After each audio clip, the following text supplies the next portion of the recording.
There's a new concept here in Illuvium, and we're learning more about it every day. Here's what we know so far about synergies and how you can use this information to craft your team. Hi, my name is Najaf. I'm a time traveler, and I've been to Illuvium.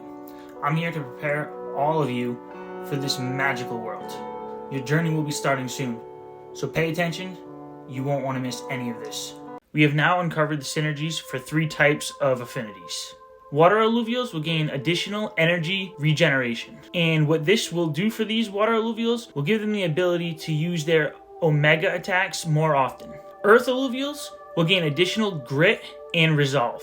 It's a little unclear, but we're thinking that's going to give some extra shield regeneration. And fire alluvials will deal additional energy damage splash on their first basic attack after an omega attack. This should slow down your opponent's ability to reach energy levels high enough for their omega attack.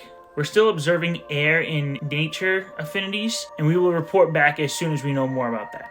Synergies will play a big role when composing your deck, and here are some of my thoughts. There's no one best synergy, but what's important is that you do pick a primary synergy that suits your playstyle. You'll want to focus your deck around this primary base affinity that correlates with the synergy that you want, and a secondary base affinity. It's going to be very important that your secondary affinity counters what's strong to your primary affinity. So let's look at an example here. Let's say you like the synergy that goes along with water. So you're going to choose water as your primary affinity. Now, water is strong to earth and fire, but it's weak to nature and air.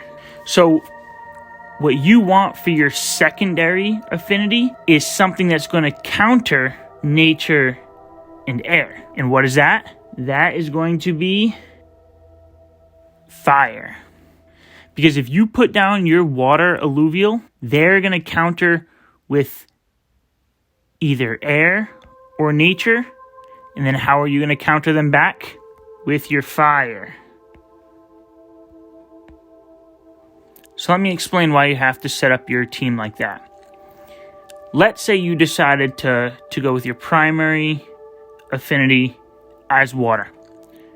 And then you chose a secondary affinity as earth.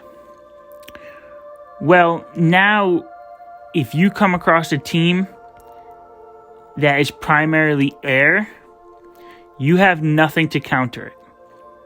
Because you need either fire or nature to counter air, and you won't have that in your deck. And air will be able to dominate your entire deck. More and more alluvial trainers are sticking with these types of decks. So tell me in the comments down below what you think you're going to focus on. Will it be water and fire? Earth and nature? Fire and air? Nature and water? Air and earth? Or something else? I'm really interested in hearing your thoughts.